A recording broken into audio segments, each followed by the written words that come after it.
സംസ്ഥാനത്ത് മഴ മുന്നറിയിപ്പിൽ മാറ്റം. ഇടുക്കി, പത്തനംതിട്ട ജില്ലകളിൽ ഓറഞ്ച് അലർട്ടാണ്. ആലപ്പുഴ, കോട്ടയം, എറണാകുളം, കോഴിക്കോട്, വയനാട്, കണ്ണൂർ, കാസർഗോഡ് ജില്ലകളിൽ യെല്ലോ അലർട്ടും പ്രഖ്യാപിച്ചിട്ടുണ്ട്. സുനിഷ അയലൂർ നൽകും വിവരങ്ങൾ. സുനിഷ, കനത്ത മഴ തുടരുമെന്ന് തന്നെയാണോ? ഓറഞ്ച് അലർട്ട് ഉള്ളത് 2 ജില്ലകളിൽ അല്ലേ? അതെ ശ്രുതി, ശക്തമായ മഴ, നാളെ മുതൽ ശക്തമായ മഴയ്ക്കുള്ള സാധ്യതയായിരുന്നു പറഞ്ഞിരുന്നത്. പക്ഷേ ഇന്ന് അല്പസമയം മുമ്പ് ഏറ്റവും പുതിയ മഴ മുന്നറിയിപ്പ് വരുമ്പോൾ ഇന്ന് തന്നെ മഴ അതിശക്തമാകുമെന്ന മുന്നറിയിപ്പാണ് കാലാവസ്ഥാ കേന്ദ്രം നൽകുന്നത്. അതിൽ പത്തനംതിട്ടയും ഇടുക്കിയും ഈ 2 ജില്ലകളിലാണ് ഇന്ന് ഓറഞ്ച് അലർട്ട്, അതിശക്തമായ മഴ മുന്നറിയിപ്പ് നൽകിയിട്ടുള്ളത്. 7 ജില്ലകൾക്ക് യെല്ലോ അലർട്ട് ഉണ്ട്. അത് എറണാകുളം, ആലപ്പുഴ, കോട്ടയം, ഒപ്പം തന്നെ കണ്ണൂർ, കാസർഗോഡ്, വയനാട്, കോഴിക്കോട് ജില്ലകൾക്കാണ്.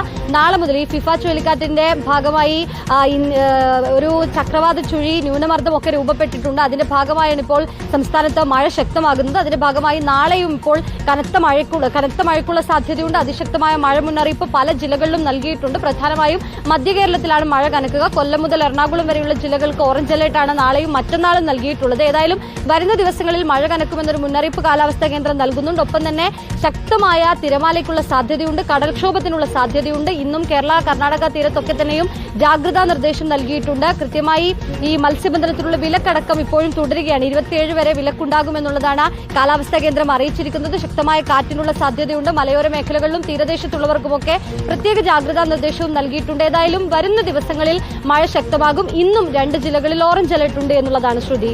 ശരി, സുനിഷ അയലൂരാണ് വിവരങ്ങൾ നൽകിയത്. ശക്തമായ മഴ തുടരുമെന്ന് തന്നെയാണ്. മധ്യകേരളത്തിലടക്കം വലിയ മഴയ്ക്ക് സാധ്യതയുണ്ട്. ഒപ്പം ജാഗ്രത പാലിക്കും.